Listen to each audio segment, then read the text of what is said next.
किसी भी कुफ्र की कोई ऐसी चीज, किसी भी कुफ्र की कोई ऐसी चीज जो उस कुफ्र की निशानी है, जब वो मुसलमान उसको इख्तियार करेगा तो उसका ईमान उससे खत्म हो जाता है। मसलन गले में जुन्नार डाला गया, जो ईसाइयों के यहाँ सलेब कहलाता है। अगर किसी ने गले में सलेब डाला,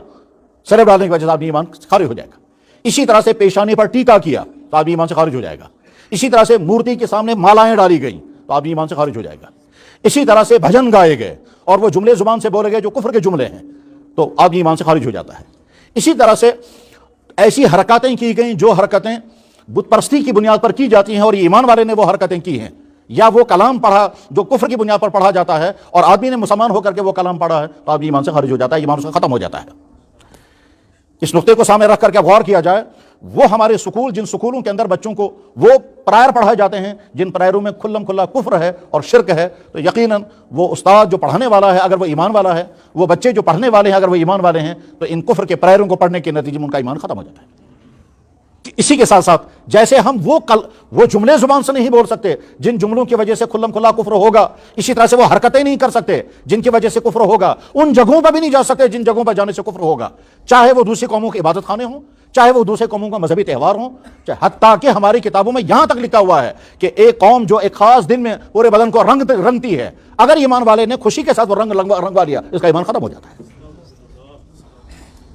ये थोड़ा इतना आसान मामला है। वो तो उलमा इसलिए इसको बयान नहीं करते हैं कि मुसलमानों की सतह नहीं है उसको सुनने की, ईमानी लेवल इतनी नीचे जा चुकी है कि फौरन भी कहता है यार झूठ।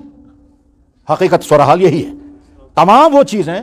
आपने धागा बांधा यहां फैशन की बुनियाद पर, इस धागे की हैसियत कुछ और है, और अगर यही धागा बांधा गया किसी मजहबी शियार की बुनियाद पर, इस धागे के बांधने से ईमान खत्म हो जाता है। असल में इंटेंशन है मसला कि आप कोई काम जब कर रहे हैं तो इंटेंशन आपका क्या है। हम अगर कोई काम कर रहे हैं इसलिए कि दूसरे मजहब का शियार है और हमें अच्छा लग रहा है, तो जो ही दूसरे मजहब की कोई चीज मजहबी बुनियादों पर जो की होती है अच्छी लग रही है,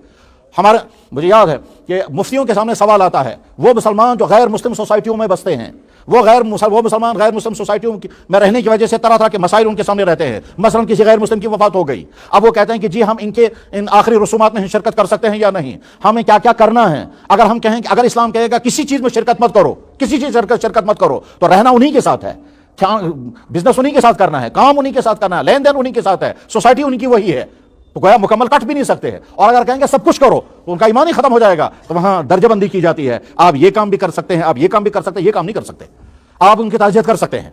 इज़हार हमदर्दी कर सकते हैं, माली मदद कर सकते हैं, और परेशान हो तो परेशानी में उनको तसल्ली दे सकते हैं, उनका ढारस बंधा सकते हैं। लेकिन फर्ज कीजिए अगर कोई कौम अपने मुर्दे को खास अंदाज से इस दुनिया से रुखसत करती है, वो उनका मजहबी अमल है, आप उसमें शिरकत नहीं कर सकते।